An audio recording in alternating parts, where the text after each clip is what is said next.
রজমকৃত শয়তানের কবল থেকে আল্লাহ তাআলার কাছে আশ্রয় চাচ্ছি। আসসালামু আলাইকুম ওয়া রাহমাতুল্লাহ।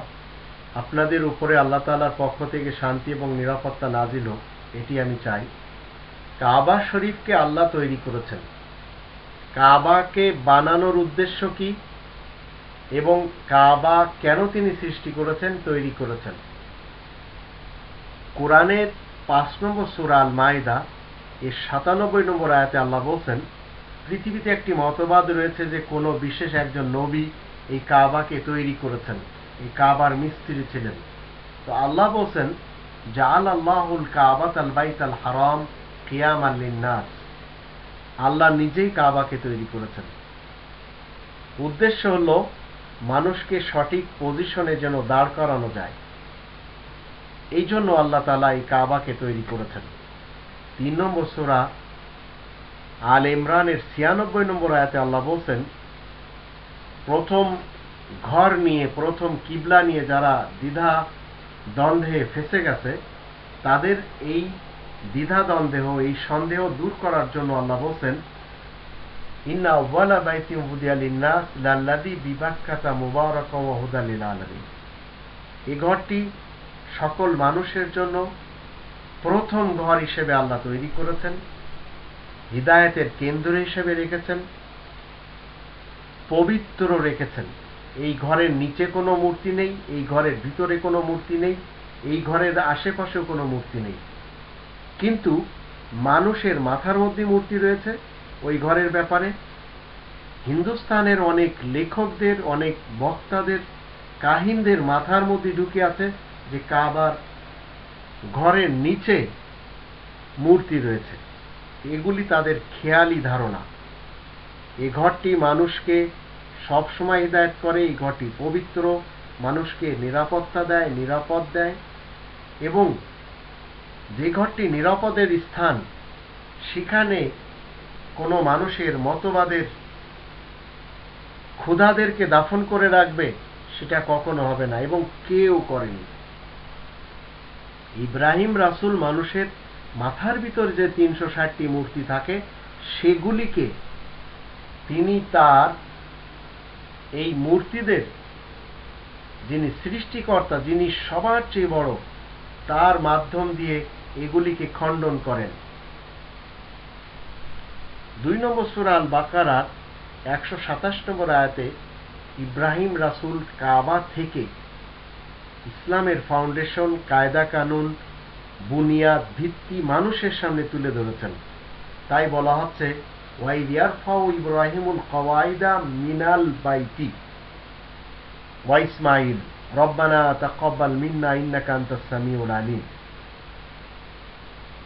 মানবকুলের পিতা যিনি ইব্রাহিম, জাতির পিতা ইব্রাহিম তার পুত্র ইসমাইলকে নিয়ে ইসলামের ভিত্তিগুলি কাবা থেকে মূলত মানুষের সামনে তুলে ধরেছেন। কায়দা কানুনকে তিনি মিস্ত্রি হয়ে কাবাকে গেঁথেছেন।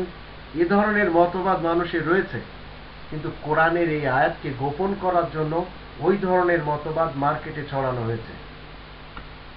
৩ নম্বর সূরা আল ইমরান এর ৯৭ নম্বর আয়াতে আল্লাহ তাআলা বলছেন, ফিহি আয়াতুম বাইয়িনাতুম মাকাম ইব্রাহিম। এই ঘরের ভিতরে ইব্রাহিমের দাঁড়ানোর একটি স্থান রয়েছে।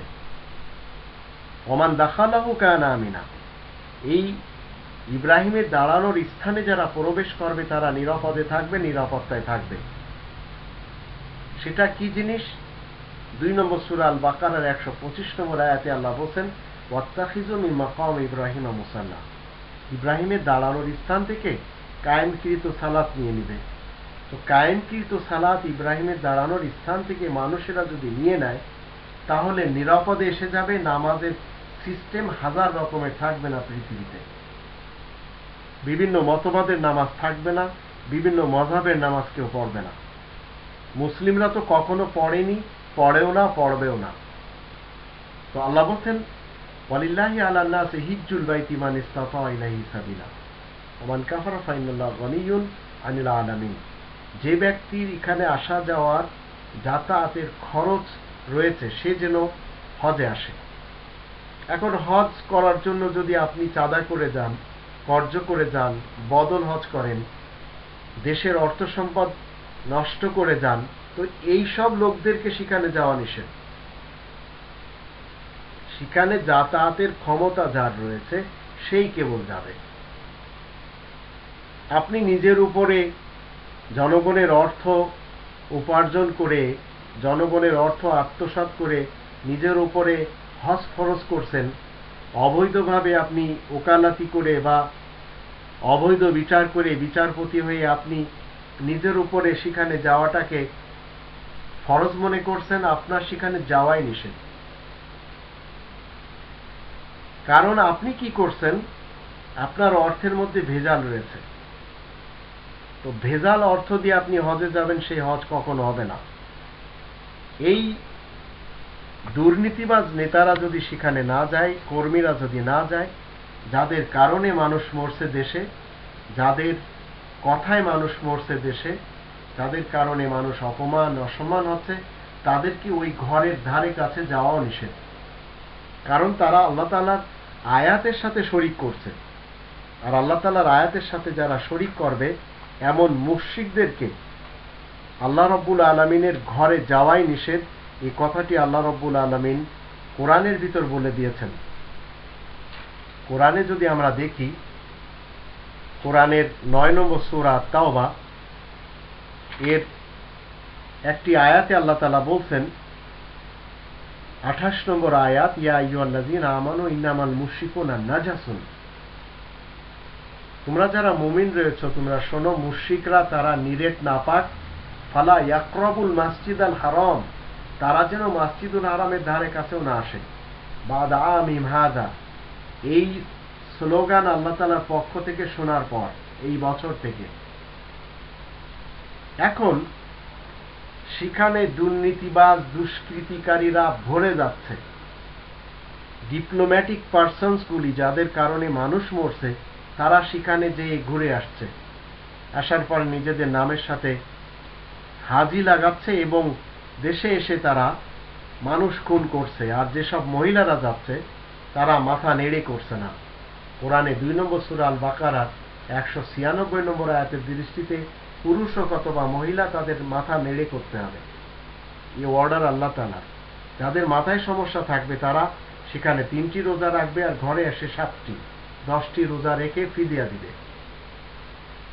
তো এই ঘর পর্যন্ত যে সকল মানুষের যাতায়াতের খরচ রয়েছে, সে সকল মানুষ সঠিক ভ্রাতৃত্ব শিখার জন্য, ঐক্যবদ্ধ শিখার জন্য, উন্নত সিস্টেম শিখার জন্য, পরিষ্কার পরিচ্ছন্নতা শিখার জন্য, সঠিক সালাতের নিয়ম ভঙ্গি ও পোশাকাদি এবং কাউকে কষ্ট না দেওয়ার এই সব প্র্যাকটিসগুলি সেখান থেকে শিখে আসতে হবে। যারা এই সব না শিখে, আল্লাহ তাআলার নামে কুরবানি দেওয়া না শিখে, শয়তানের যে ক্যারেক্টারগুলি, শয়তানের যে চরিত্রকে ঘৃণা করা না শিখে যারা হজ থেকে ফেরত এসে এই সব কাজগুলি করবে, এর বিপরীত কর্মকাণ্ড করবে, তাদের কারোর হজ হবে না। তারা শুধুমাত্র একটি সফর করলো, আর কিছু না। তো কাবা ঘরের বানানোর উদ্দেশ্য হলো এই সব কাজগুলি করতে হবে, আর ওই সব কাজগুলি করতে হবে না। মানুষকে কষ্ট দেওয়া যাবে না, আল্লাহ ছাড়া কারোর নামে কুরবানি করা যাবে না, সব সময় নিজেকে মৃতদের পোশাকে রাখতে হবে, নিজেদেরকে মৃত ভাবতে হবে, কোনো মানুষকে খুন করা যাবে না, গুম করা যাবে না, হত্যা করা যাবে না, কোনো মানুষকে ভেজাল কিছু তাদের জীবনে প্রোভাইড করা যাবে না, ভ্রাতৃত্ব কায়েম করতে হবে, শয়তান সিফাতের লোকদেরকে কঙ্কর মারতে হবে হৃদয় দিয়ে, আর প্র্যাকটিস করতে হবে সেখানে যে। তো এগুলি সব কোরআন শিক্ষা দেয়, কাবা শিক্ষা দেয় কোরআনের মাধ্যম দিয়ে। কাবা, তো কাবাকে ছেড়ে দিয়ে আপনি যদি বিভিন্ন স্থানে ভবগিরের মতো ঘোরেন, কোনো কিছু লাভ হবে না। আর কাবা বানানোর উদ্দেশ্য আপনারা জানলেন, এই কর্মগুলি করার আর এই কর্মগুলি না করা।